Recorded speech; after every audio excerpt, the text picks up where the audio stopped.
राधे राधे दोस्तों, नवरात्रि के पावन पर्व के तीसरे दिन माता चंद्रघंटिका के स्वरूप की पूजा अर्चना की जाती है। मां चंद्रघंटिका का यह स्वरूप शांतिमय है। मस्तक पर घंटे के आकार का चंद्र धारण किए हुए 9 भुजाओं में त्रिशूल, गदा, धनुष, तलवार, कमान, बाण और एक कमंडल धारण किए हुए हैं। 10वें हाथ में भक्तों को आशीर्वाद देते हुए है। माता चंद्रघंटिका सिंह पर सवार होती हैं। आदि शक्ति मां भवानी अपने भक्तों के शत्रुओं के प्रति भयानक होती हैं। सती द्वारा स्वयं को पिता की यज्ञ में भस्म करने के बाद भगवान शिव शंकर सांसारिक मामलों से अलग हो गए थे और गहरे ध्यान लगाने और तपस्या करने के लिए पहाड़ों में जाकर बस गए थे। लेकिन सती के पुनर्जन्म के बाद माता पार्वती के रूप में भगवान शिव को पाने का संकल्प देखने के बाद भगवान शिव विवाह के लिए सहमत हो गए। विवाह के दिन भोलेनाथ एक विचित्र रूप में जुलूस के साथ राजा हिमालय के महल पहुंचे। उनका पूरे शरीर पर राख से लिपटा हुआ था। उनकी बारात में भूत, सन्यासी, साधु गण और अघोरी शामिल थे।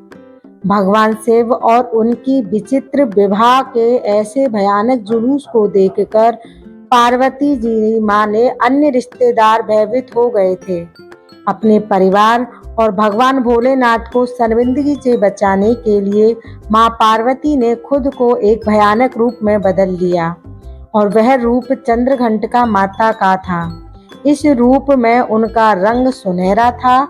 उनकी 10 भुजाएं थीं। चंद्रघंटिका के रूप में मां पार्वती ने शिव भगवान से प्रार्थना की कि वह एक सुंदर राजकुमार का रूप धारण करें और अपनी शादी के जुलूस को भी बदल दें। इस प्रकार भगवान शिव राजकुमार के रूप लेकर और उन्होंने अपने विवाह के जुलूस को भी बदल दिया। इसके बाद माता पार्वती का भोलेनाथ के साथ बड़ी धूमधाम के साथ विवाह होता है। शिव विवाह के दिन को हर साल महाशिवरात्रि के रूप में मनाया जाता है। माता चंद्रघंटिका के इस कृपा से भक्तों के सभी पाप, संकट और शारीरिक तथा मानसिक कष्ट दूर हो जाते हैं। शेर पर सवार होकर मां चंद्रघंटिका अपने भक्तों को उदारता का अनुभव कराती हैं। जो भक्त सच्चे मन से माता चंद्रघंटिका की पूजा अर्चना करते हैं, वह अपने चारों ओर दिव्य वैभव की आभा अनुभव करते हैं। मां चंद्रघंटा दुष्टों का विनाश करने के लिए तैयार रहती हैं। अपने भक्तों के लिए वह हमेशा दयालु मां के रूप में प्रकट होती हैं। मां चंद्रघंटिका की पूजा अर्चना करने से भक्तों को मणिपुर चक्र अर्थात नाभि चक्र से जागृत होने वाली शक्तियां प्राप्त होती हैं तथा सांसारिक कष्टों से मुक्ति मिलती है। माता चंद्रघंटिका को लाल रंग के विशेष पुष्प अर्जित करने चाहिए। लाल फल चढ़ाना चाहिए।